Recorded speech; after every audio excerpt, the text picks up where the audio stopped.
This show is part of the RetroZap.com podcast network.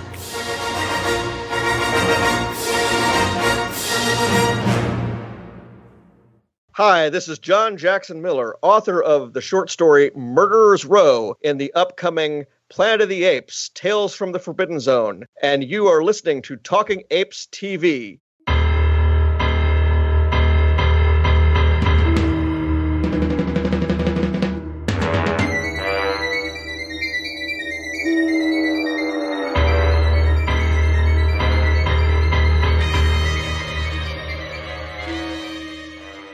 Hey, Ape fans! Welcome back to Talking Apes TV. We are the show that breaks down and examines the Planet of the Apes TV series, both the live action from 1974 and the animated show from 1975. But for this episode, we are taking our customary break from reviewing each episode to give everyone something special. I am Richard Woloski. Now, everyone, please say hello to the man who lost the battle but won the war for all ape fans. This is Marco Gushewitz. Hey, Mark. Hey, Rich.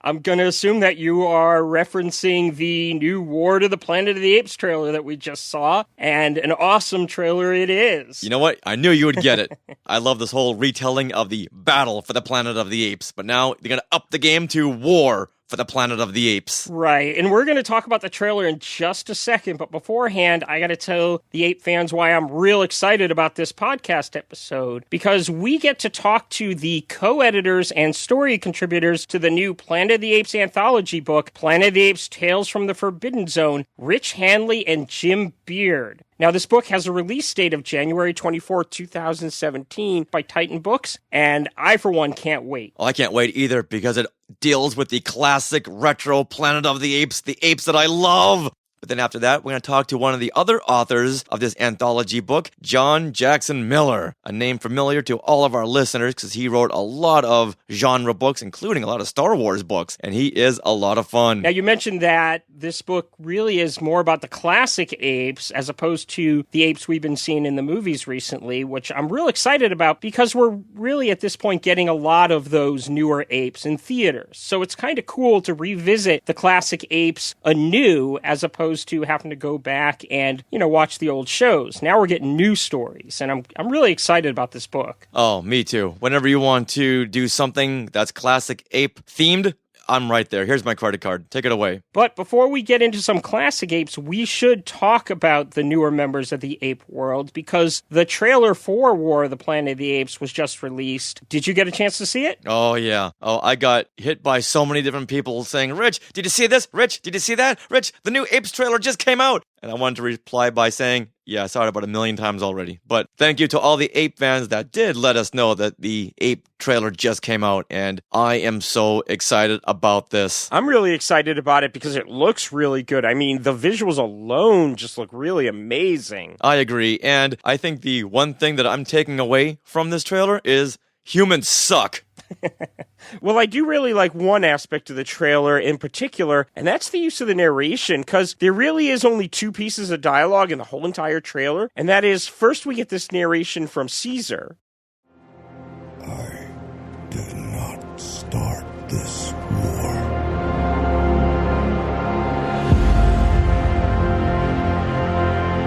I offered you peace.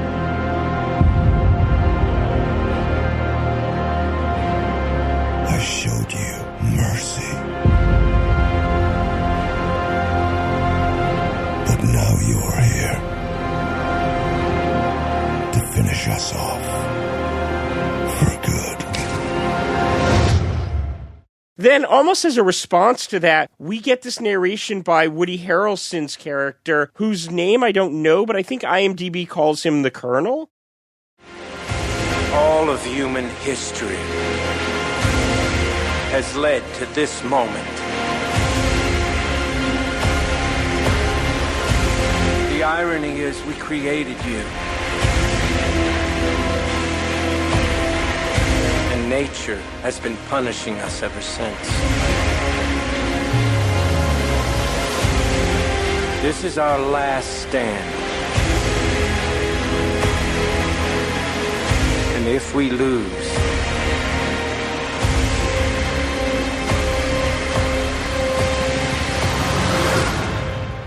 will be a planet of apes.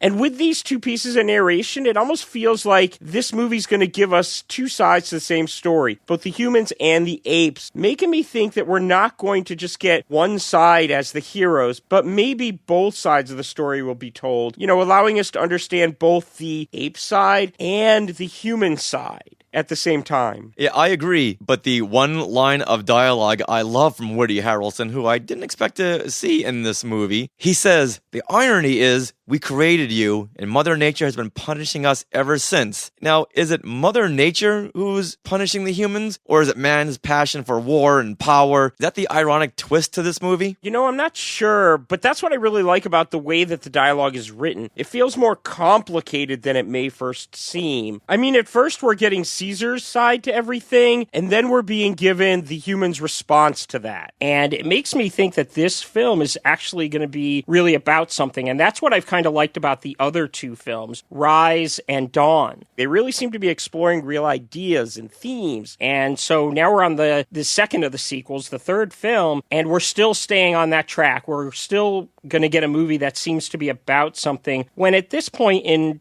sequels, they generally just start doing the paint by numbers thing and just giving us, a rehash of the other film. So this trailer's got me excited because it really looks like that's not what it's going to be. It really looks like it's going to be about something we can take seriously. I'm still siding with Caesar and the apes. It was a man who shot everything to hell with this, with what they've done and the war they've created. And like Caesar said, I gave you a chance for peace and you messed it up. And in those other films, you see what he's done. He's done everything he could to keep the war away from everybody, keeping the apes on one side, humans on the other side. But it's just man's quest for total dominance. So you know what? Woody, you're going down. Right. And I think that Caesar's exact words were, I offered you peace, I showed you mercy, but now you're here to finish us off for good. And that makes it sound like the humans are bad, but then Woody Harrelson's character says, as you stated earlier, the irony is we created you, and in return, nature has been punishing us ever since, almost like the humans have got a side of it as well, where they feel like, ever since these apes were created, things have been going wrong for the humans and they have to fight back in order to survive as well. And so it's this getting both sides of it that I find really, really interesting. And to me, it seems like it should lead up to the humans and the apes coming to terms with each other. But I have a feeling that's not going to be the case. I have a feeling it's going to have to eventually end up, as Woody Harrelson's character says, it will be a Planet of the Apes. Because if it doesn't end that way, then I think a lot of people will be disappointed, because I think we're all waiting for it to turn out to be a whole lead up to that first movie in 1968. Now, let me ask you, what is your favorite shot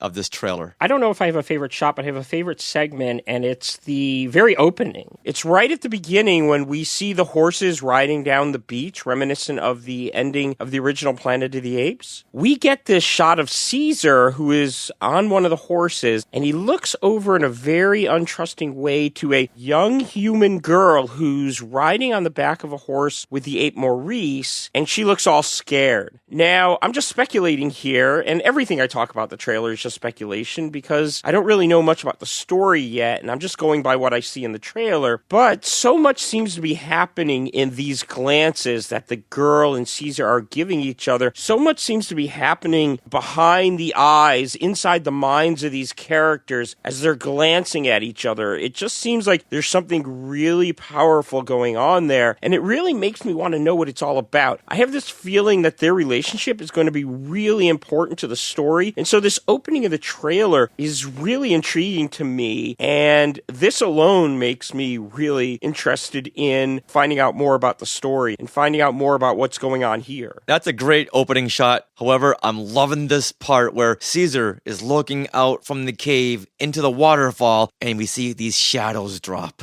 Oh, that is so eerie and just so chilling. But the trailer is filled with so many really nice shots, because there's also the shot where the human puts the gun to Caesar's head. Yeah. There's just all this really great stuff, which makes me look forward to it even more. Once again, it looks like the movie's going to be about something. It looks like they're really taking it serious, as opposed to just doing another Apes movie. I'm real excited about it. I am too. And War for the Planet of the Apes comes out July 14th, 2017 at a theater near you. All right, now, Mark, let's go from the current apes back to the retro apes as we get into our discussion with Rich Handley, who many of you know from the books Timeline of the Planet of the Apes and Lexicon of the Planet of the Apes, as well as many Star Wars articles. And Jim Beard, author of X-Files, Secret Agenda, The Sacred Scrolls, Comics on the Planet of the Apes, and the holiday favorite, Ghostbusters Haunted Holidays. I did not know that. That is kind of funny.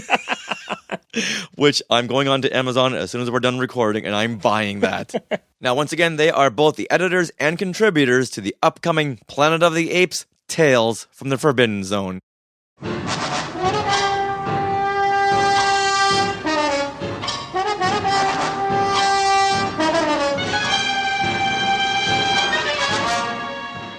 Hey, Rich and Jim. Welcome to Talking Apes TV. Hey, guys. Hey, thanks for having us. Absolutely. Well, thank you for coming on and promoting this book. And like we were talking about right before we started recording, we are huge vintage ape fans. We're also fans of the newer apes, except for the Tim Burton movie. Now, our listeners have heard us talk endlessly about how we've become ape fans, but we'd like to hear from you two about how you became ape fans. Jim, what is your story? Well, I must admit, I first saw Planet of the Apes on television, the original film. In 1968, I would have been 3 years old. I'm sure my dad might have been willing to take me to the theater to see it, but he probably saw photos of Linda Harrison in it and decided that probably wasn't a very good idea. So, although he probably went.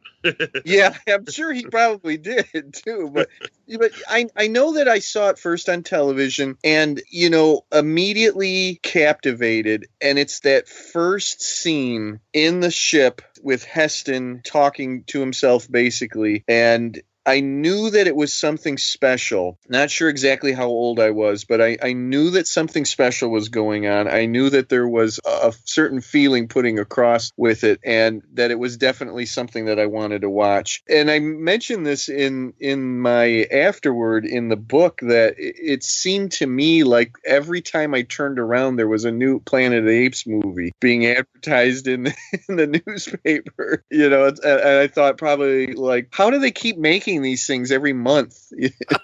So, again, from, let's say, early 70s, whenever, it would have first been shown on television. And I am proud to say that I did watch the TV series first run. Right on. Very proud to say, beginning to end, loved it and wish that there was more. I followed the comics somewhat from a little bit of Marvel, and then definitely when Boom recently kicked it off. And so big fan of those. And then that brings us up to here, and now I'm going to be part of the official Apes universe. How cool is that? Oh, that's very, very cool. Very cool. That's what we wish to become every single time we put out a Talking Apes episode, to become part of that universe, because we just love it so much. So, Rich, what is your story when going back into your childhood or even adulthood and how you became a fan? Well, it's all my mom's fault. People say that about all sorts of things, but it's not usually about Planet of the Apes when people say that. My mom was a major science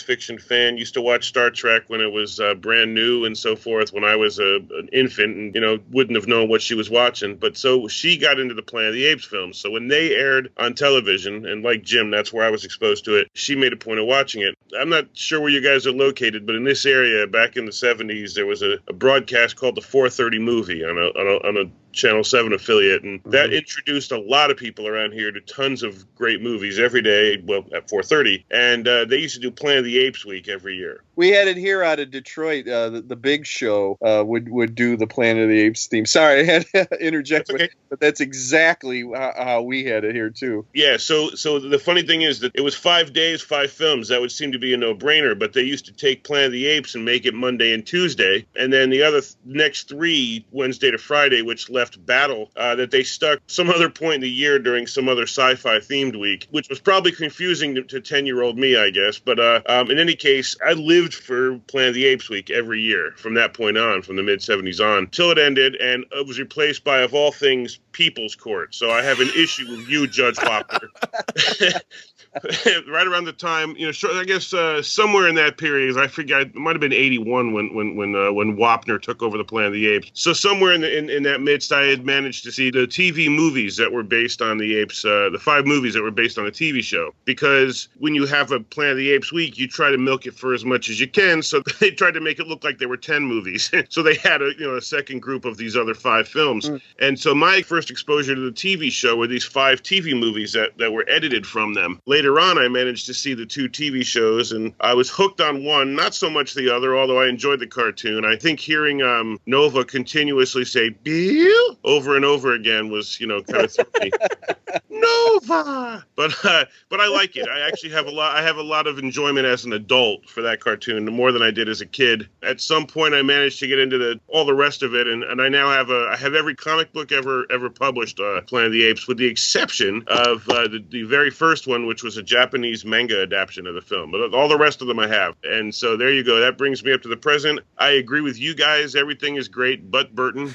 However, I do not hate the Burton film the way everyone else does. And I probably just lost half our readership, Jim. Sorry. Yeah, good going, man. I should point out there are no Burton-based stories in this book, so come back.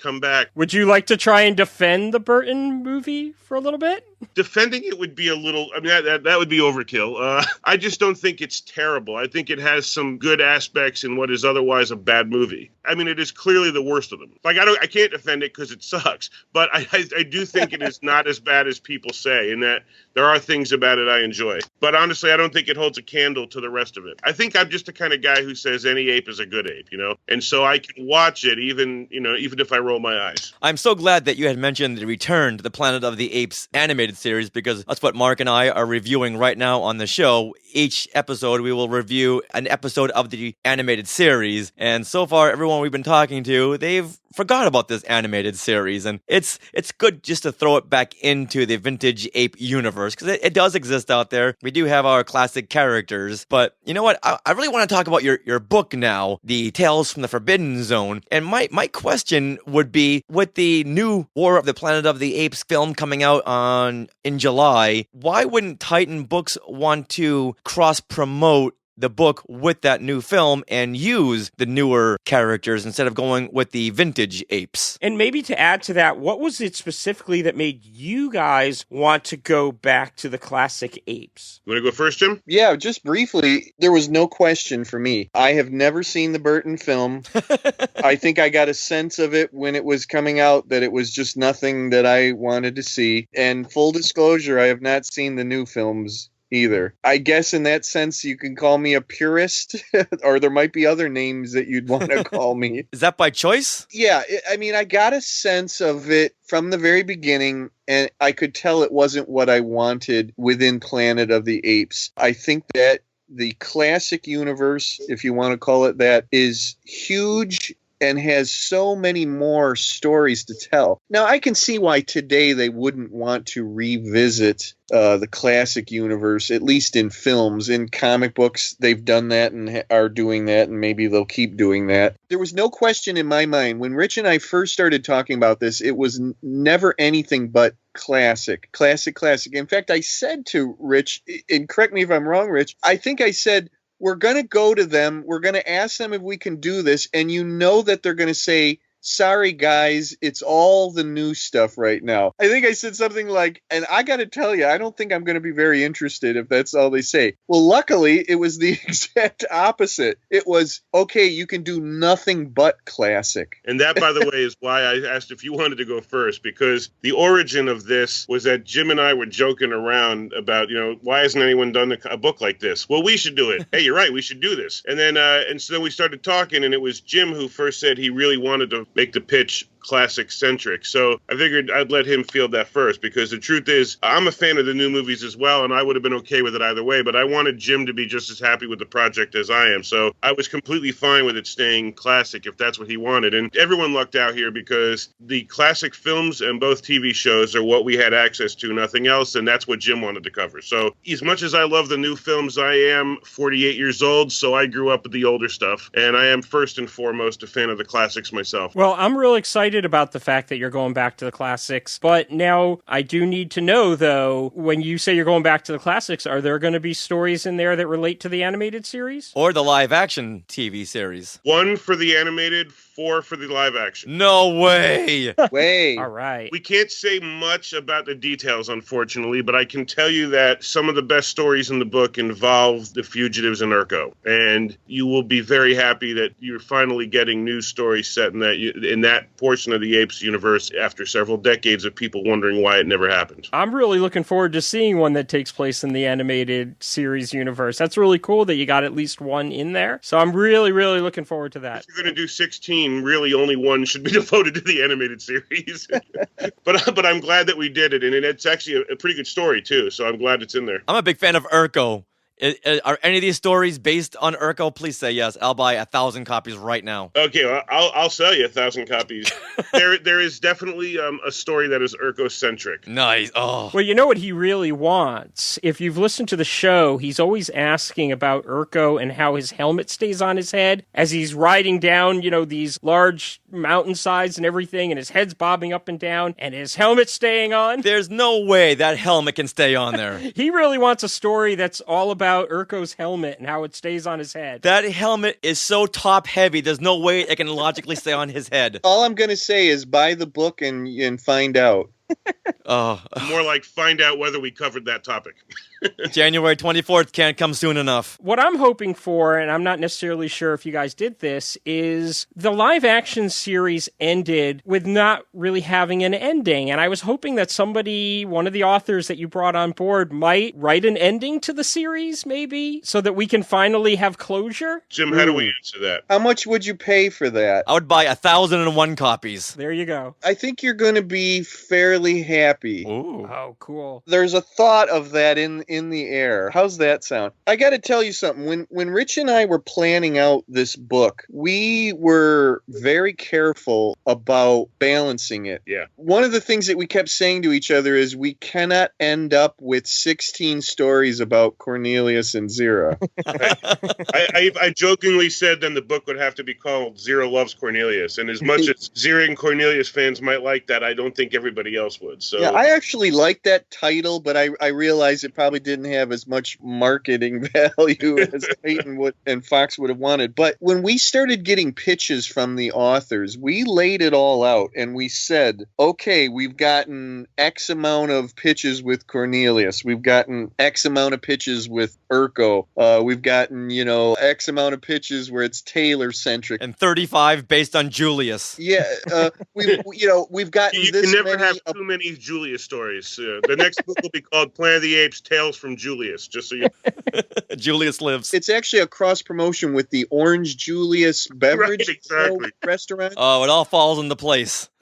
But I want everybody to know the layout of the book, there's no accidents in it at all. We went out of our way to balance it and to touch upon everything that we really, truly felt should be touched upon, and not just from our own preferences, but what we thought fans would really want to see in these stories. I didn't think that I would love the ones about the TV series as much as I do. And as fond as I am about the live action TV series, the stories just blew me away. And there's one in particular, and I think it was the first one that came in that was delivered back to us based on the TV series that just blew me away. And it was an author that I brought into the book and made sure was in the book. It's Will Murray. Oh, nice. You got to imagine what Will Murray, who is the official Doc Savage author and now one of the official Tarzan authors out there, continuing both those series. And you got to imagine what a guy like that would do with Planet of the Apes. So not only that, but it's actually a TV series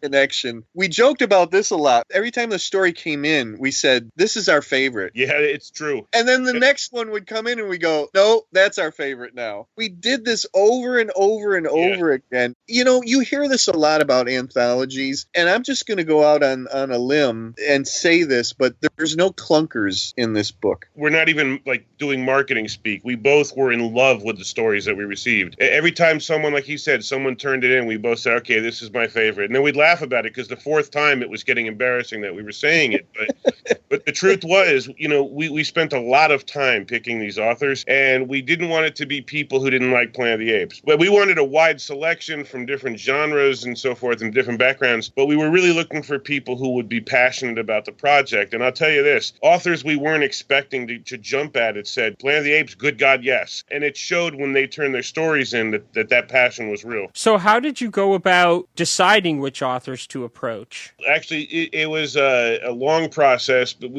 Jim and I came up with a long list of people that we thought would be interesting, and it had to be vetted through Titan. Basically, Titan and 20th Century Fox had to approve before we invited, because they wanted a certain amount of big enough names. From a sales perspective, fiction anthologies don't always sell as well as novels, and so they wanted to make sure we had some heavy hitters in here. But we got some really good ones, and then it was people we knew that were writers who also happened to be Planet of the Apes fans. We came into this with different contacts, which made it better. Honestly, I'm really thrilled with the mix. Jim, feel free to jump in on that. Yeah, absolutely. One of the other things that Titan challenged us on was to get authors who, once the readers or the prospective readers would hear their names, would say, oh my goodness, so-and-so writing a Planet of the Apes story? I have got to read that. That's what they challenged us on, to not just get somebody who maybe has written post-apocalyptic fiction before or something similar or something like that you might expect, but to also look at authors that as soon as somebody saw their name, they would say, there is no way I am not reading a Planet of the Apes story by this person. Oh, when I saw John Jackson Miller and Kevin J. Anderson and Nancy Collins, my head blew up. Those are some of the names that they jumped at when we mentioned them. Yeah, Jonathan Maberry, everybody. Greg Keyes, Sam Knight, Bob Mayer. Plus, everybody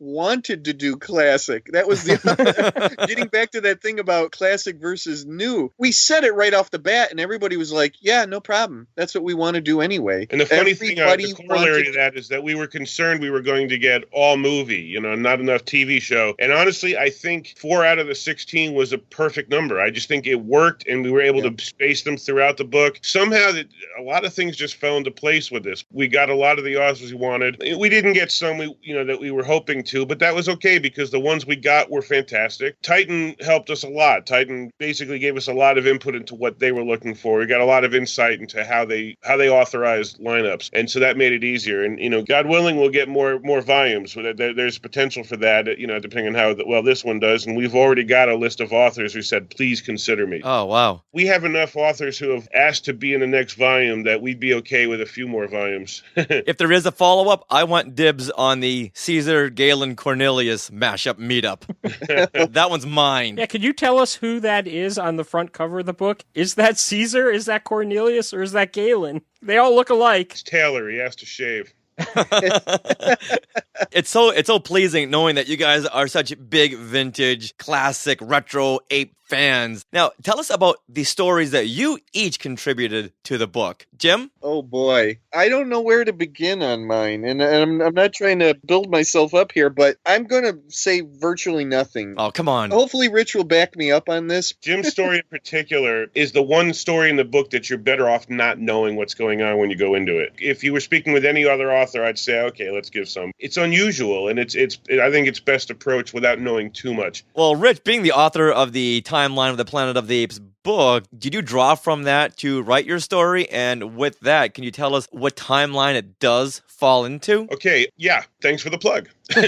I drew on my previous Apes books in that I had to do a whole lot of research on those. So that stuff was all in my head still. And so I've got some references, and I'll let people find them if they can. I've got some references to Marvel Comics and to Ty Templeton's Revolution on the Planet of the Apes in mine. I'm not going to say what they are, but they're in there. So yeah, that stuff definitely, doing all the research for Timeline and the other books definitely paid off. Those books are non-official. I should make that clear. It's not like this book is in any way connected with those, just so, to make everyone happy. About the story itself, it takes place, I gotta be careful what I say here. Well, it takes place 20 years after battle. Oh. And I tried to fashion it as, on a smaller scale, a 6th film. Oh. Without getting into too much about the story, I will say that I looked at each of the characters who were in that film, and I said, which of these characters logically belong in a story 20 years later? Which of these characters are likely to be alive 20 years later? Which of them are not? And if they're alive, where are they now? More importantly, what would merit a story 20 years later? What would put a nice cap on the classic movies in terms of the prequel era of the movies? You know, after they've gone back in time, what would put a nice cap on that story and those characters that we've seen in that film, regardless of species? I say that cagely on purpose.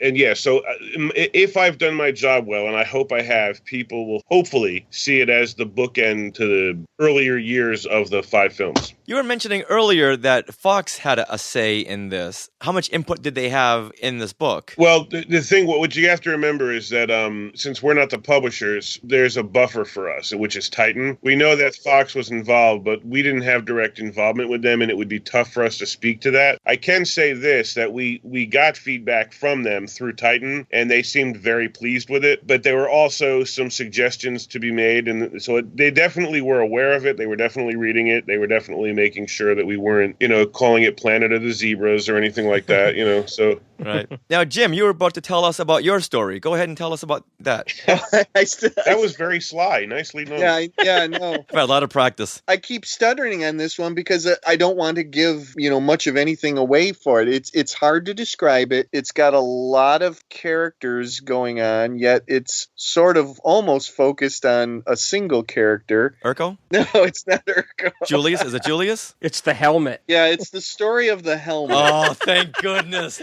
That is an Urko-tastic story I have to read.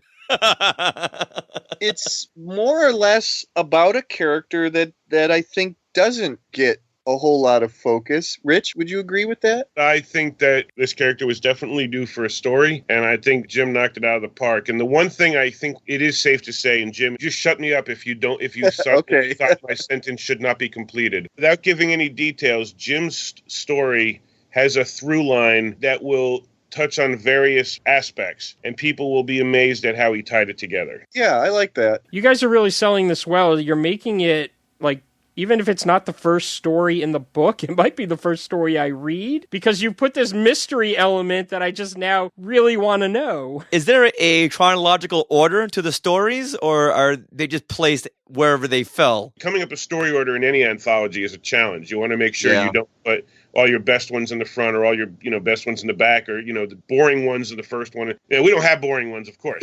In our case, going chronological had one potential drawback that we both agreed was a bad idea, because we toyed with the idea of going chronologically. One of our best stories is early in the timeline, so it would have been fun, but it would have meant all of the TV stories fell together. Oh, right. Some for the book would suddenly have been about this group of characters, as opposed to reading the book and going, oh my God, they're back, which we thought was fun. So instead, we went on strength of story and diversity of story and just said, don't worry about chronologically. We lead you by the nose through this book, but you won't be holding your nose. Everything was done very carefully and with thought, especially how the stories fall in that, and Rich put it very well. What we did is we had all the stories, and we went off separately and came up with an order, and then got back together and put them side by side. And it's interesting how many times that we agreed where something should go. I will say that Dan Abnett opens the book, and I never had any thought that any other story should open up the book. Absolutely. And yeah, Rich and I agreed on this. We both said this story needs to go first, and we had come to that conclusion individually, which told us it had to go first. And it has nothing to do that his last name begins with the letters A and B. Had his name been Zabnett, it still would have gone first. Exactly. And did the authors have to talk to each other if they were going to use the same characters? We gave some guidelines if that was going to be an issue. I won't say specifics, but there was one particular situation involving two authors writing similar stories about the same character. We wanted to make sure, not similar stories, but there were reasons why these could easily have contradicted each other. We wanted to make sure that they did not. Keep in mind, you have 16 stories spread out over a 2,000-year period and on different locales. So luckily, there wasn't a lot of concern about overlapping or contradicting, but this book really should have been called OCD on the Planet of the Apes because we actually kept track of the stuff through Excel spreadsheets.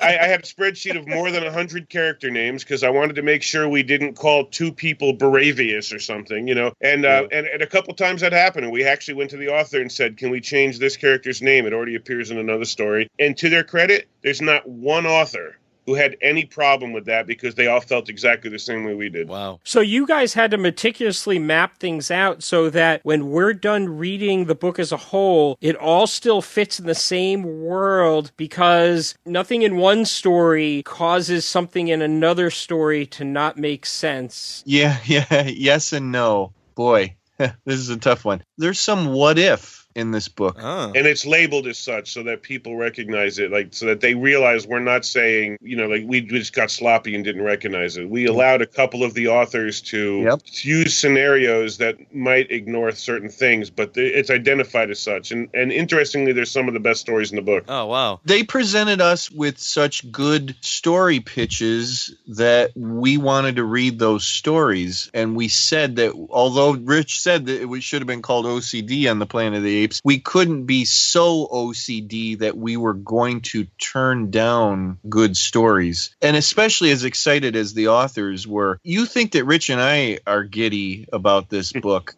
Every time an author turned in a story, their excitement came through the computer screen. Yeah, a lot of exclamation points, capital letters. Oh my God, I love this. This was fun. Thanks. And it was so great to see them that's happy. And that makes for what I think is going to be a solid book, a good book, and that excitement and enthusiasm. That's the word. Enthusiasm is going to come through to the reader each and every time. These authors, you might imagine that they were sitting around for years saying to themselves, oh, if I could only write a Planet of the Apes story, because that's the sense of it. My favorite acceptance was from Jonathan Maberry, and I cannot repeat. Is this a family show? Yes. I can't repeat exactly the words he used when I sent him a message saying, do you want to be in a classic Planet of the Apes anthology? And it was something along the lines of F, yeah.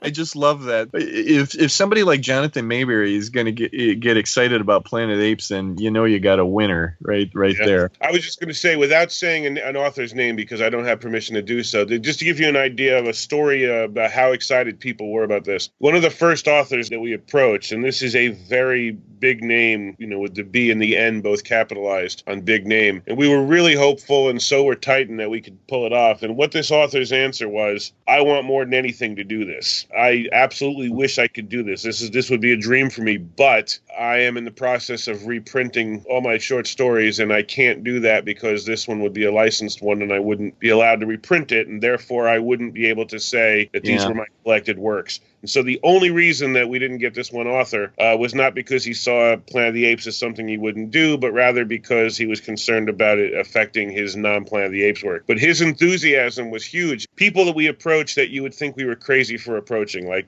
big-name Hollywood producers who produce large CGI Hollywood films. And the responses we got was, that sounds awesome. I wish we could do it. Don't have time. The takeaway to this was, there are far more Planet of the Apes fans than either Jim or I realized. Oh, yeah. I think it's not hyperbole to say that every one of the people involved in this book was first and foremost a fan. Definitely, yeah. It sounds like a lot of them have a good basis in science fiction, and some with Planet of the Apes and Star Trek and Star Wars, where you can really roll all that into it. So I can see one being fan of just about everything. A question I want to ask is that I know there is some unproduced TV show scripts. Have you guys gone to Fox to ask them about these, or did they say, we have some unproduced scripts that you guys can use as a basis? It is a cool idea. It has not come up. if we were to approach them, they might have legal reasons. They might not own the old scripts, for example. But it's not a bad idea, and I'm glad it was brought up. There is a Western theme that was written and never produced that I would really love to see. Just to see Galen and Spurs. Here's my credit card right here. I have all of the unproduced scripts that I'm aware of that exist. So it's an idea that I like. Listen, this is how it's going to go. The book is going to come out. People are going to pick it up, hopefully. I feel pretty good about that. And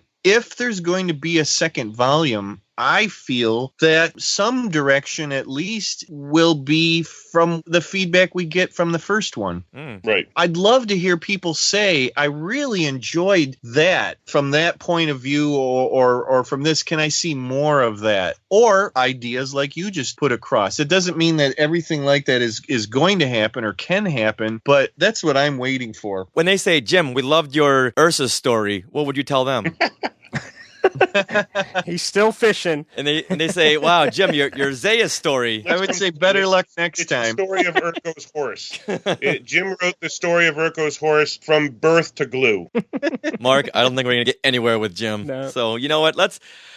We got as much out of you guys as we could. And believe me, we are so excited for Planet of the Apes Tales from the Forbidden Zone. Now, can you tell listeners how they can get a hold of you on social media and where you have any kind of upcoming autograph signings? You can do a search on Amazon and pull up my Amazon author page. I hope that you will, and see all the other fun, cool stuff that I'm doing. I just had an official X-Files story in an X-Files anthology that I'm exceedingly proud of, and I have an official Spider-Man novel coming out in April. And so hopefully you'll enjoy my X-Files story and my Planet of the Apes story and say, maybe this guy can write a good Spider-Man story. That would be nice. You can find me on Facebook at my so-called fan page. It's called The Beard, the Jim Beard fan page. You can find me on Twitter at writer Jim Beard, and I hope you will. You know, writers don't write in a vacuum, or shouldn't, and you know, I'd love to hear what people think of my work. How about you, Rich? They can find me a number of ways. Like Jim, I'm on Facebook. I also have a beard, but I'm just on there as Rich Handley. I also have an Amazon author page they can find me at. But the easiest way to find me is to go to my website, which is hasslinebooks.com. And if you guys don't know why it's called Hassline Books, we should never have had this podcast. We are very well aware. One last note, though. Volume 2, because there will be a Volume 2. I can just see it. There has to be a story called The Magic of Urko's Helmet. Written by Richard Wolosky. Keep in mind that a title like that almost sounds like it would be in Volume 3, which would be a porn volume. So I'm not entirely sure. You know what? Whatever it takes, okay? I'm not picky. I just want to write a story about Urko's helmet, okay? Let me have my fantasy. We know that there's a lot of people who are going to enjoy this book, but whether or not they get more than one volume will depend on how well received it is. So the more sales and more pre-sales we get on this, the more likely it is that Titan will say, let's begin. And you'll come to me with the, okay, Rich, here's the go-ahead for the Urko and his helmet story proposal. Hey, look, there goes Elvis. All right, gentlemen. Well, thank you very much for being with us on Talking Apes TV, and we cannot wait to pour through this book and see all of your amazing stories. Now, with that, we just got to tell you to go ape.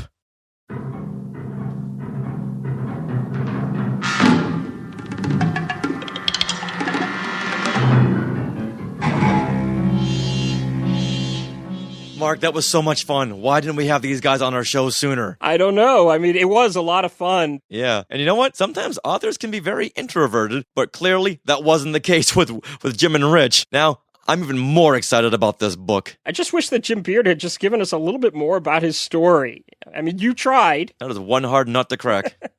All right, so next, we're going to talk with John Jackson Miller, an author who has played in so many of our beloved universes from Star Wars, Star Trek, Halo, and now Planet of the Apes. And we're going to talk to him about his short story that he contributed to the new anthology book, Planet of the Apes, Tales from the Forbidden Zone.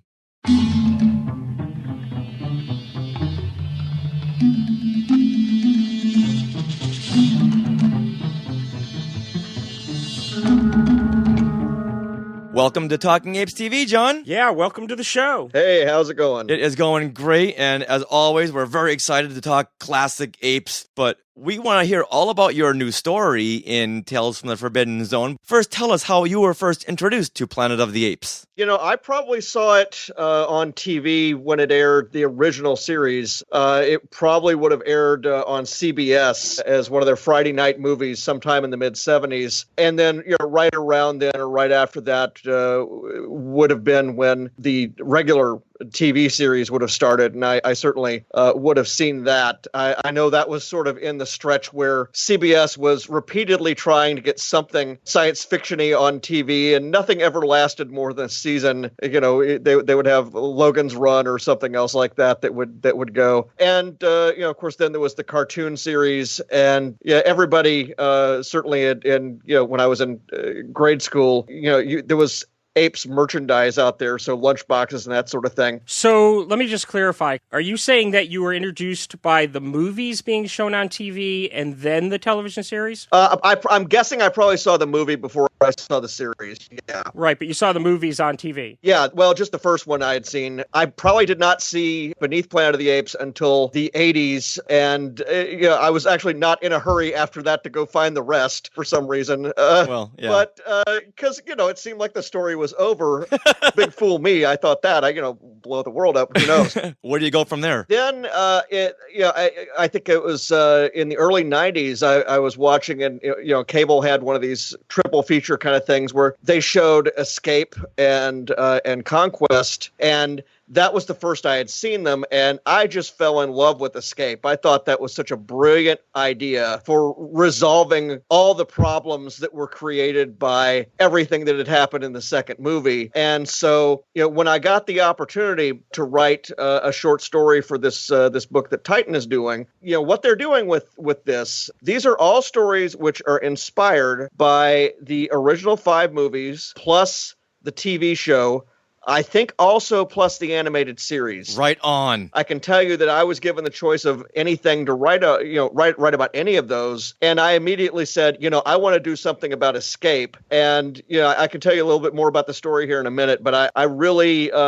definitely appreciated having the chance to do this. I think one of the reasons that this is coming back around is, of course, you've got the new movie coming out next year, but what I've seen, at least on Amazon, it looks like Titan is re-releasing the novelizations of the other 4 movies. Oh, nice. And that would be the first time that stuff has been available in forever. I had to, when I was doing my story, some of the research that I did, I wanted to go back and make sure that my story both connected perfectly with Escape from Planet of the Apes, because it actually overlays the events of it. But, for the heck of it, I said, what I'm going to do is go back and also see if I could get it to intermesh with the adaptation. And of course, that one was written by Jerry Pournelle, a famous science fiction author, one of several, big name authors that wrote those movie adaptations. The only place that I could find that book was on a Russian bootleg site. Oh, no. Because it was, again, this stuff has been out of print for 30 plus years. And so, I do collect a lot of these old books, but I just had never gotten that one. And, the good news is I was able to find it. And now from what I understand, at least from Amazon, it looks like Titan is bringing all that stuff back. Right. And so I guess it kind of makes sense that they would be licensing stuff having to do with those other books. Yeah, I can definitely see why you would want to go with Escape from Planet of the Apes, because as a kid, that's the one that really drew me in, because it was the funniest one out of all the series. And it really meshed a lot of comedy with Planet of the Apes. Well, let's ask this. What was it exactly that drew you into that movie in particular? Well, I'll tell you, I am a huge classic television fan. I particularly when it comes to sitcoms and dramatic series as well. And, of course, I just spent an entire year and a half working on a trilogy for the Star Trek 50th anniversary, so you can kind of see how that would work. Yeah. People that follow me on Twitter and Facebook will see me posting about my giant collection of TV guides and all sorts of other, just sort of strange facts and things about some of these old shows. And one of the moments that was in the third movie was we have Cornelius and Zira being introduced to high society in Hollywood. In the movie, it is canonically 1973 when this happens. They actually say on screen that's what year it is. Yeah. And Icarus left Earth before that. And, the ship that comes back, they were expecting it to be either Icarus or I guess James Franciscus coming back. And it turns out it was, these apes. And I said, well, if it's really 1973, then what I want to do is something that will play off of a real world event. Now, if you go to, I'm sure it's on the Wikipedia page for Escape and maybe some other places. There's a book that I've got, which is Planet of the Apes Revisited, which has a lot of the history behind the scenes on these things. The genesis of the Escape from Planet of the Apes movie was the producer, one of the people at the film studio wrote the producer a telegram that said, "Apes exist, sequel required." Yeah. And that is, in fact, the first line, paraphrased, of my story. Apes exist, series required, because my story is sort of a Hollywood pastiche. It's kind of Planet of the Apes meets The Player.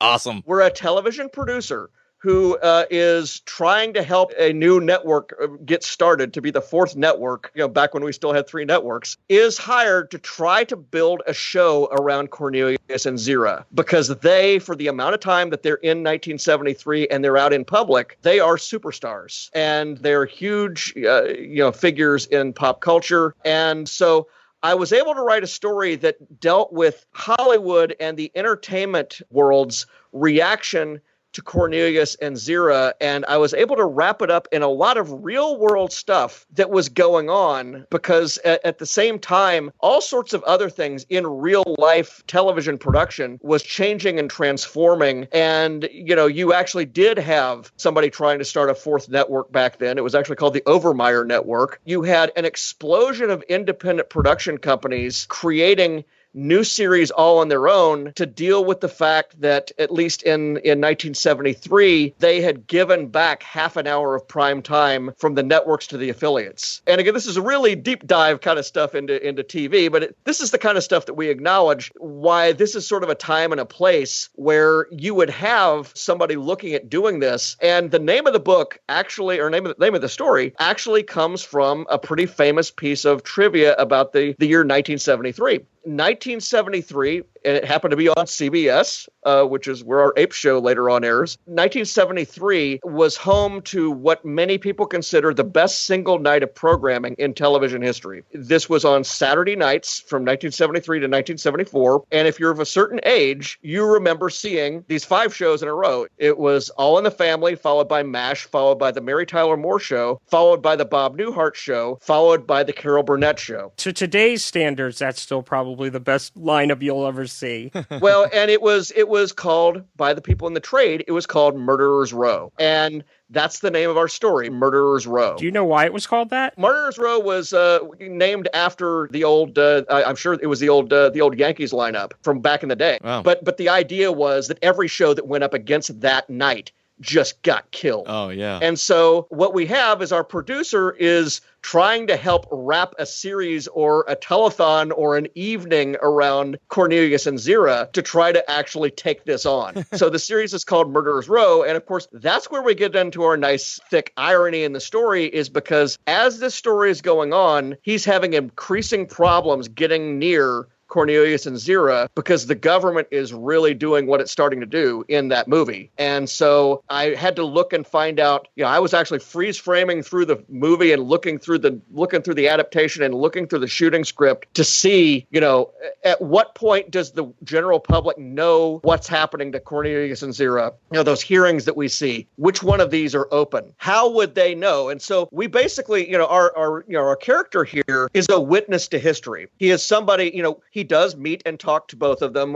They are characters in the story, but he's also a character himself who is going to live through, these events where Cornelius and Zira, go missing. And of course they end up dying, and he lives through the pet plague, and he lives through everything that leads up to conquest. So, it felt like a really fun kind of a story for me to write because the sort of stuff I was interested in, but also I felt that it would be a good addition to sort of the Apes continuity to tell this kind of a side story of what other people thought of the two of them and what other people thought and knew about what was going on, because, you know, in the middle of them being these superstar figures, suddenly they get whisked off to this secret camp, you know? So you have all of that going on. Yeah. You know, it was so much fun for me to do, and the editors just loved working with this, because this thing has so many little in-jokes and trivial bits if you're into the kind of stuff that I am, and also if you're really into apes and that sort of thing. You know, one of the things is Roddy McDowall actually did appear in costume as Cornelius on the Carol Burnett show. So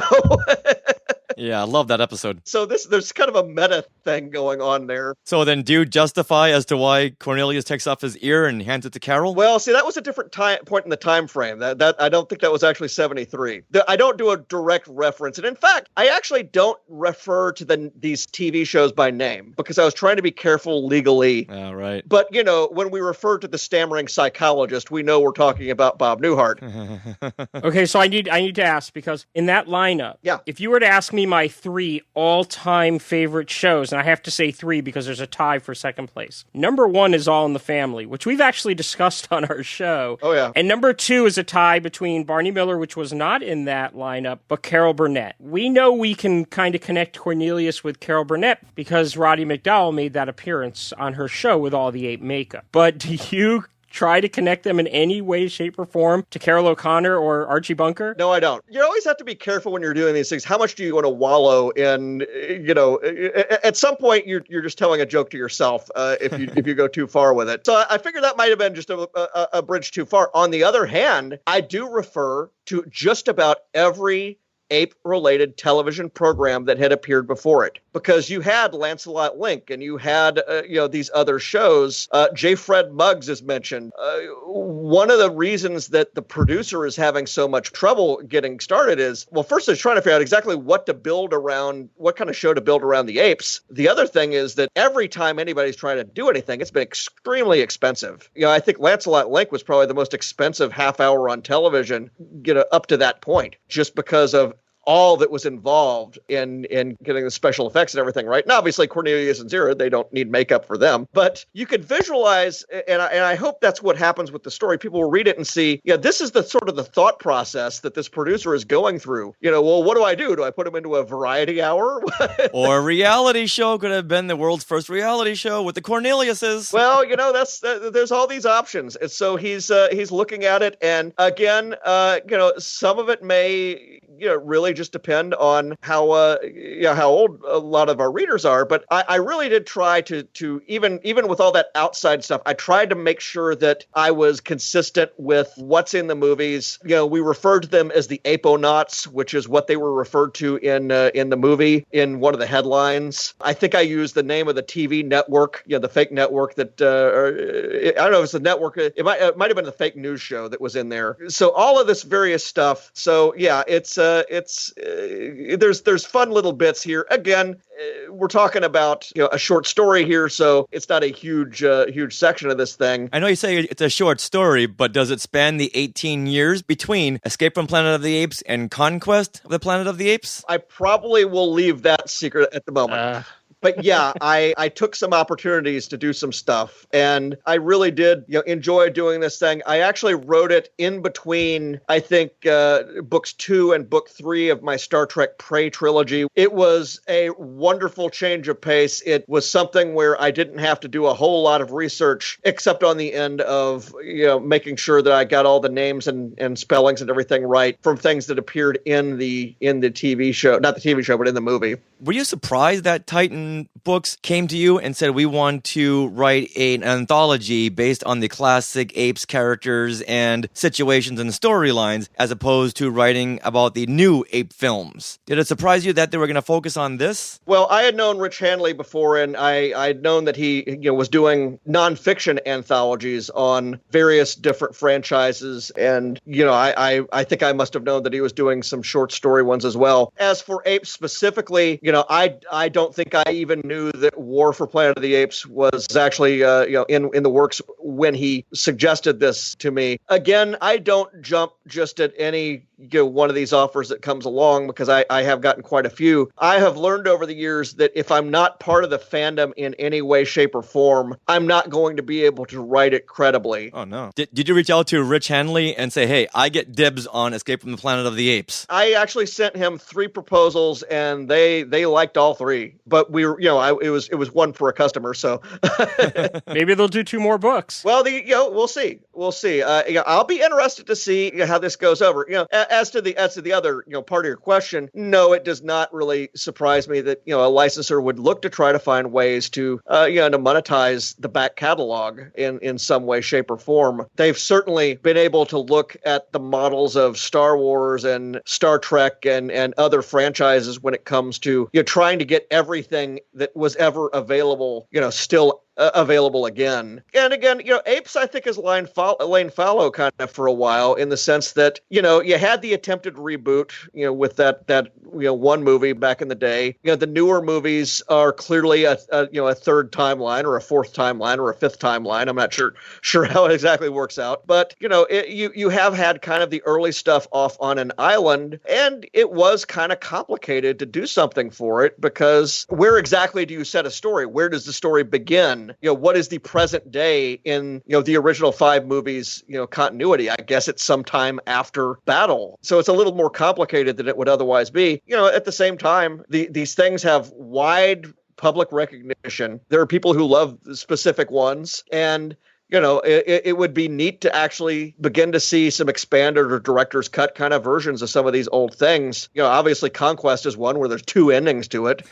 And, I'm not even sure which one is the official ending. I guess it's the one that actually aired. I think one of the things that is, kind of, complicated about the original 5 movies, and it goes back to that producer's, exchange with the studio head, that they wanted the movies out so fast. Yeah. And they were having to really churn them out. And so, I think there's, Conquest is interesting, but I think there's some stuff in it that's just not thought through, because they were going so fast to get something out there. Well, that's why they had to go back and reshoot Caesar's monologue to the apes, where you just see his eyes. I appreciate Escape better than, and this is just me talking as a fan now, but I always liked Escape better than Conquest, because Escape always felt credible from the beginning to the end. I just couldn't see the world that we got in Conquest, 15, 20 years later. I could see it 100 years later, maybe. And that's just me being a science fiction stickler or whatever. I just couldn't see society changing that fast. And certainly the, all the metamorphosis in the ape population at the same time, that just seemed really quick to me. If they had just called that 2300 AD, there's time for it, there's room for it. Yeah. That probably would have gone over a lot better with me. Let me ask you a question. When it comes to the story that you're telling, I find it very interesting, because generally when somebody says, hey, you want to write a story within the Planet of the Apes franchise, or any franchise, what they do is they go write a story that takes place, as a continuation of something. Yeah. And you've decided to actually insert something into the middle of something. You've decided to take Escape from the Planet of the Apes and not say what happens after Escape from the Planet of the Apes or before Escape from the Planet of the Apes. You're like, well, what happens in the middle of Escape from the Planet of the Apes? Yeah. And so what that's now going to do is, after we read it, if we really love the story, which it sounds like I'm going to really love it because I love everything you're saying so far, but now when I go watch the movie again, I'm probably going to view it very differently, because I'm going to have all the stuff that is in your short story in the back of my head now. So my question is, when you do something like that, is there a concern of, oh my God, are the ape fans, or, all the fans of these movies, or the fans of this movie in particular, is there a concern how they're going to feel about it? Or, because it's going to kind of change their perception on what's happening. And if it doesn't work out right, it could tick some people off. If it works out really great, it could become part of lore. Was that in the back of your mind when you were writing it? Or was it just you as a fan saying, I can't worry about that. I just got to write the best story that I think, is respectful to this film? Well, I have a lecture series that I do on writing tie-in fiction, and writing, more specifically, writing in a shared universe. And people can, I'm going to get a book out of it some point, but people can Google it on YouTube and they can see some of the past ones I've done, because I've done it at Star Wars Celebration and Star Trek Shore Leave. And one of the commandments that I kind of have is that I always treat a franchise that I'm working on like a national park. You go to the national park, you don't want to leave anything there. You want to pack out whatever you bring in. You want to leave it in good shape for the next person. You're not there to leave your footprints all in the sand and track it all up and change things. I will say that what really changes in Cornelius and Zira's lives as far as the story is concerned, very minimal. I get about a day and a half, 2 days of their lives in that period. And they're there for a good deal of time. But, it's not something where, it should necessarily be transformative. What it might do is it might inform. It might inform what was going on in the rest of the world. I mean, this is the thing here. In 1973, there would have been about 3.6 billion people on this planet. We only got to see what a handful of those people thought about the arrival of apes from the future. Right. And so, one of my roles in as a tie-in writer is not just to, tell more backstory or tell more stories going forward, but to sort of paint into the background a little more and illustrate what other people would have been thinking, and to do it in such a way that is tangential to the story that people are familiar with and enhances that story. So yeah, I would have been very cautious about doing anything that, fundamentally transformed our understanding of escape. The stuff that, I'm discussing and the stuff that's in this story, this is somebody else's story. This is not Cornelius and Zira's story, but they're in it. And obviously, this story is part of, the whole, pastiche, the whole world at that time. But, I'm really more telling you a story about what it's like to live in that world in 1973 if you're in a particular business. Right. You could easily see somebody else in a different part of the world, or a zoologist or somebody else. You could easily see a story about their point of view, although we actually got zoologist points of view in that movie. At a certain point, does your character ever see Cornelius in bell bottoms?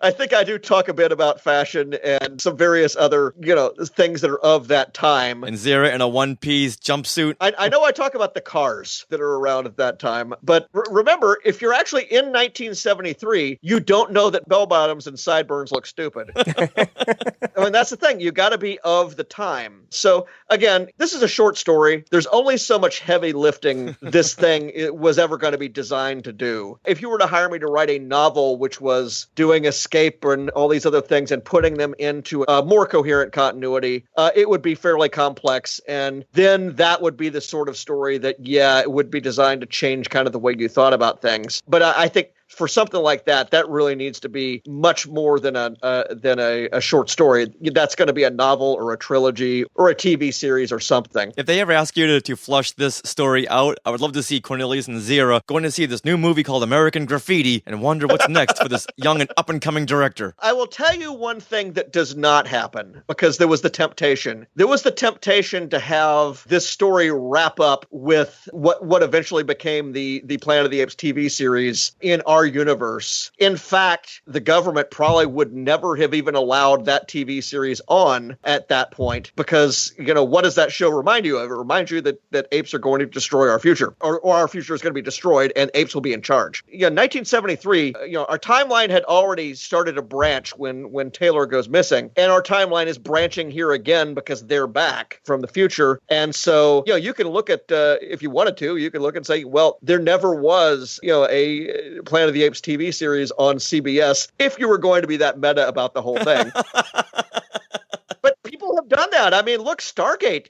Didn't they do something like that as well, where they actually had a fake Stargate series within a series or something like that? I mean, for SG-1, you got to be careful with this stuff, or after a while, it can be so in-jokey that it creates a recursive thing where it sort of climbs up its own backside and it's gone. You don't want to have anything that's so complicated or so much for the fans, or just loses the readers, or you just realize, okay, this is all fan service at this point. My story is, I should hope it's not fan service. It's actually more of something that is going to be rewarding to people who are looking to see what the world was like around Cornelius and Zira in 73. It's going to be interesting because it seems to me with a lot of fiction like this where people are asked to expand on a universe, they'll take those characters and they'll forward their stories. Like we would get Cornelius's story, we get Zira's story, or if we're going to go into the TV show, we're going to get Galen's story, and that's what this would be. But it's sounding to me like you've done something else which seems a little bit more interesting, is you've taken an outsider's perspective as he watches Escape from the Planet of the Apes take place in real life. And I find that really interesting. I've been writing, professional fiction and comics for about 13, 14 years now. So once you've done enough of it, you start looking for other opportunities to tell stories that are not necessarily, the immediate go-to ideas. The novel that I'm probably best known for, besides the one that sort of rebooted Star Wars continuity, called A New Dawn, I wrote a novel called Kenobi, which was Obi-Wan Kenobi's first month on Tatooine. Love that book. Oh, thank you. The thing with that novel is it was not the novel anybody was expecting, because 90% of it, as you well know, is told from the eyes of other characters. Right. Because we already know Obi-Wan Kenobi's story. They don't. We already know everything that he's going through. They don't. He's not going to be able to talk with them about it. When he does talk to anybody about it, he's having, meditations where he's trying to talk to Qui-Gon Jinn, but those are really there for him to talk to the reader, who has been, waiting all this time to find out what is he really thinking while this is going on. Is this reminding him of his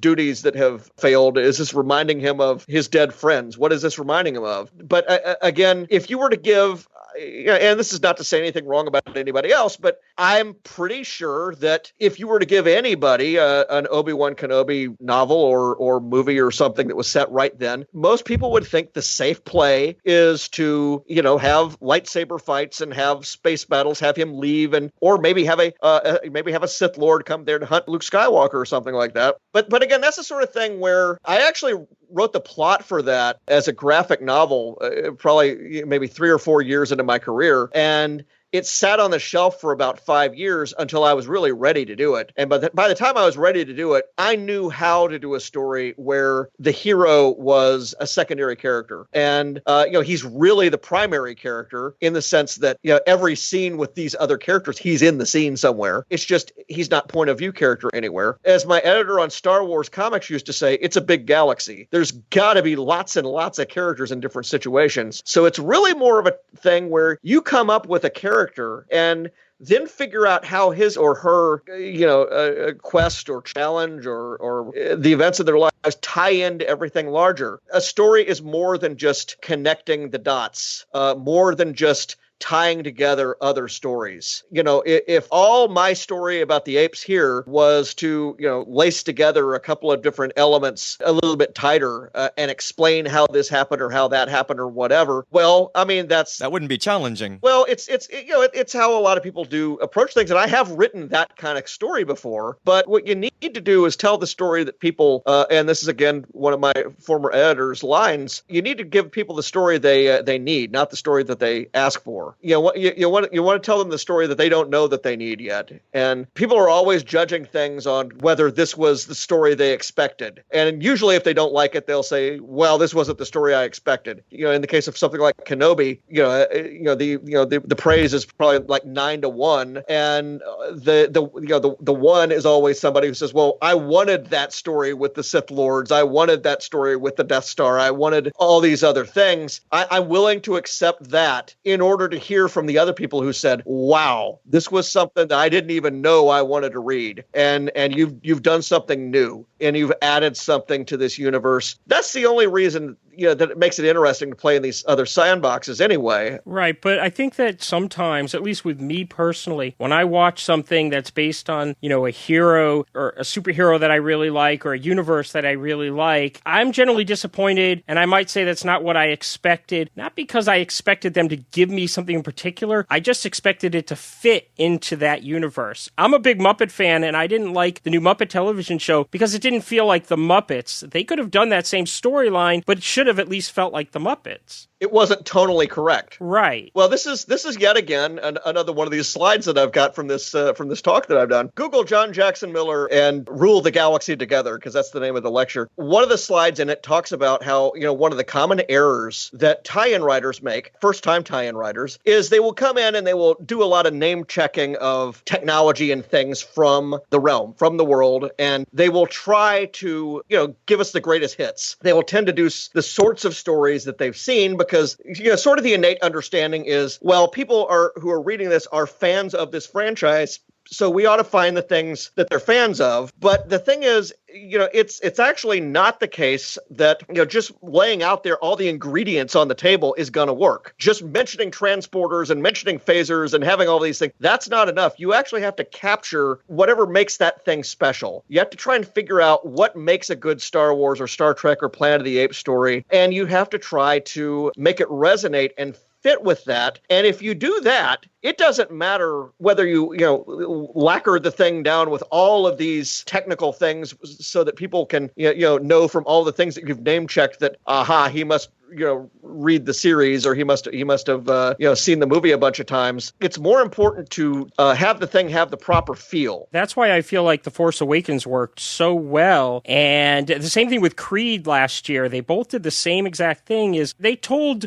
different character stories. They gave us new characters, but they stayed true to the world. Yeah, we had some of the same characters in there because they were in the same world, but they concentrated on new characters. With Creed, it was Adonis Creed. And with Star Wars, it was Rey. Even though Han Solo and everybody were there, it was Rey's story, and it felt like it belonged in the Star Wars universe. And I remember I went and saw this with Rich, and I think one of the first things I said to him when I came out of the movie was, I'm not a big fan of the prequels. And I never really was able to nail it down what my main problem with the prequels were until I saw The Force Awakens. Because with the prequels, I never felt like I was watching a Star Wars movie because tonally it felt wrong. But when I came out of Force Awakens, it's like, oh my God, that's a Star Wars movie. Even though it was Rey's story, a brand new character story, and we also had the other new characters coming in and we were getting their stories, but it felt tonally like it belonged in that universe, and that's what I loved about it. Yeah, you want to try to capture, what people like about these films. And I'm really glad to hear what you said about Creed, because that's one of the 70s franchises that I'm a fan of. And, I've always said that no movies happened in between Rocky III and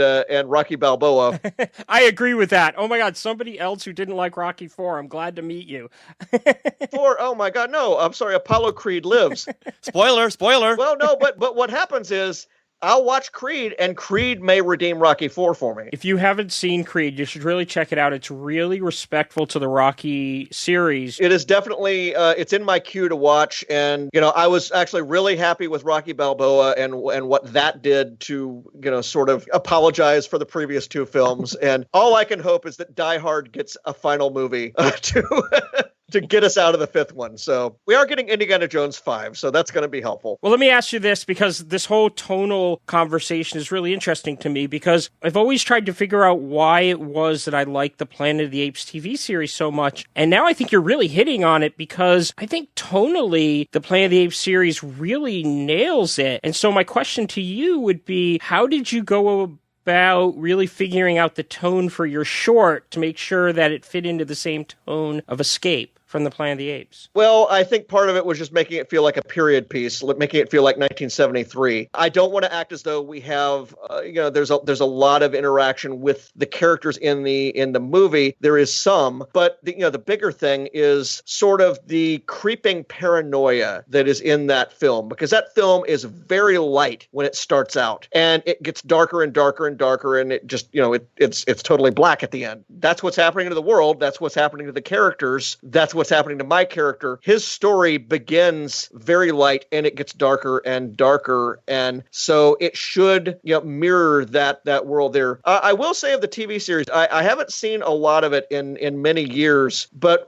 one of the reasons that episodic television is a little bit better at fleshing out some of these story worlds is that it has to fill, 13 hours in a half a season. You can't just stick with just the main characters and just the arc stories. You've got to meet some of the other people. You've got to go to some of the other places. And in fact, that's pretty much the model for most of those series in the 1970s, whether it's Logan's Run or Incredible Hulk. You get to meet a different group of people who live in that world every week, and you get to see them interact with the heroes. You get to see them interact with Cornelius, or rather Galen. What I do intend to do one day, what I never got into because I was too young at the time, I never got all the Planet of the Apes comics, and I'll probably add that to my list of things to go dig up at some point. Yeah, right now we are reviewing on Talking Apes TV the animated Planet of the Apes series, Return to the Planet of the Apes. Do you ever recall watching this series when you were a kid? I'm pretty sure I saw an episode or two of it. My recollection was it was CBS, and my guess, because I did not see much of it, my guess is it was probably up against something. Well, what I would have to do is I'd have to go back and look at the TV schedules, because I do have all these TV schedules on I've got books of these things. I would have to go back and look and see what it was up against. I'm looking it up right now. We had Hong Kong Phooey, we had Emergency, Sigmund and the Sea Monsters, Tom and Jerry and the Grape Ape Show, Scooby-Doo, Where Are You? Oh, it didn't have a chance.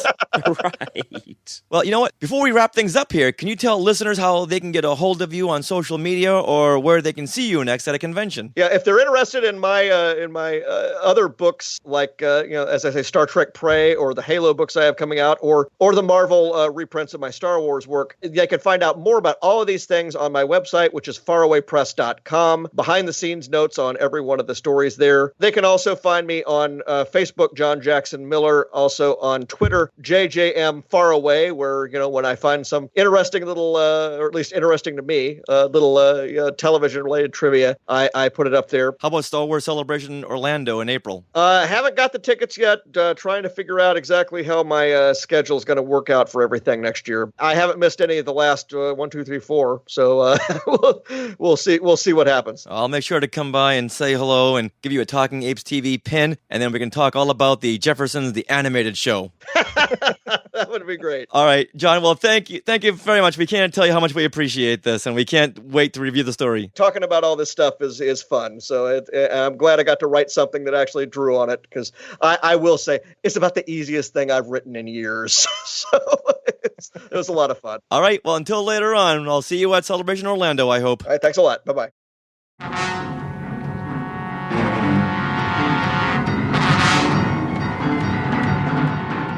Well, that's going to do it for our special episode of Talking Apes TV. We want to thank Rich Handley, Jim Beard, and John Jackson Miller for joining us today, as well as all you apes for coming back for each and every show. We also want to give a huge thank you to Angela Rushmere, who has been doing such great work on our Facebook page, as well as Rob Dellinger, who composed all the original jingles you hear on Talking Apes TV. Please check out Rob's work at his website, robdellinger.com. That's spelled ROBDEHLINGER.com.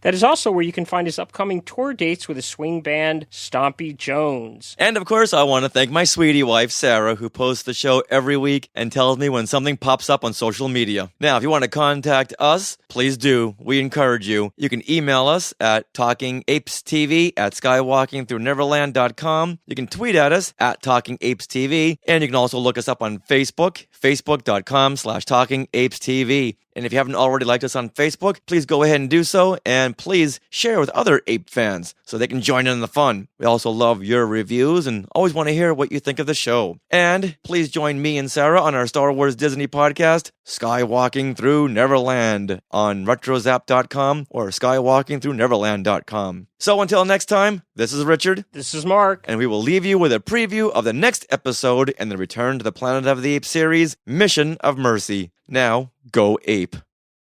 Jeff and I will take the truck and try to obtain the fuel for the airplane. Judy, you'll have to sneak into Ape City on foot and try to contact Zira and Cornelius. But even if Judy finds them, how do we know they'll cooperate? Zira and Cornelius are understanding and sympathetic.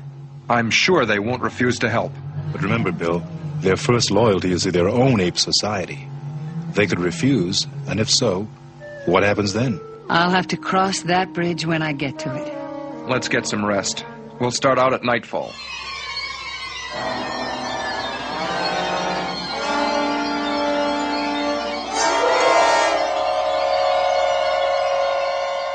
thank you once again for listening to Talking Apes TV. You can help support Talking Apes TV by posting about us on Facebook, Twitter, or just tell another Planet of the Apes fan. We would also appreciate a 5-star review on iTunes. A link to our iTunes page can be found at skywalkingthroughneverland.com. Talking Apes TV was created by Richard Wolosky and Marco Gushewitz with graphic designs by Sarah Wolosky. Talking Apes TV is not affiliated with 20th Century Fox or the CBS network, and all names, sounds, or related items of Planet of the Apes are registered, trademarked, and copyright 20th Century Fox and the respected trademark and copyright holders. All rights reserved. Talking Apes TV is intended for entertainment and informational purposes only. All the original content of this podcast is the intellectual property of Hey Hey Entertainment, copyright 2016. All rights reserved. No part of the show may be repurposed, reproduced, redistributed, or rebroadcast without the written consent of